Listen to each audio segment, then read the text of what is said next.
আসসালামু আলাইকুম। আমরা নতুন টেকনিশিয়ান ভাইরা সবথেকে বেশি যে সমস্যাটায় পড়ি, এই ধরনের মাইক চেঞ্জ করতে গেলে দেখা যায় মাইক বারবার মিসিং হয়, অথবা তার দিয়ে লাগাতে গেলেও সমস্যা হয়, বা পোর্ট চেঞ্জ করতে গেলে মাইক চলে গেলে অনেক বড় একটা সমস্যার মধ্যে পড়ে যায়। তো আজকে দেখাবো কীভাবে খুব সহজে মাইক পরিবর্তন করতে পারেন, কোনো প্রকার নষ্ট ছাড়া এক চান্সে লাগিয়ে ফেলতে পারবেন।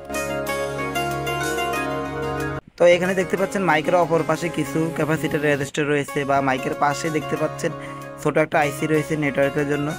তো দেখাতে হটগান দিয়ে তুললে এগুলা অনেক সময় লাড়াচাড়া খেয়ে যায় বা নিচ থেকে খুলে পড়ে যায়।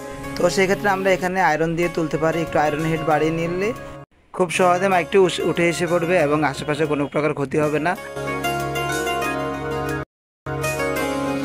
তো এখন আমি মাইক প্লাস পিসিবিতে দুইখানে আমি 138 এই পেজটা ব্যবহার করব। এটা খুব কম হিটে লাগতে সহযোগিতা করে। এরপর আয়রন টেম্পারেচার 230 বা 35-এ রেখে মাইকটা একটু শোল্ডারিং করে নেব।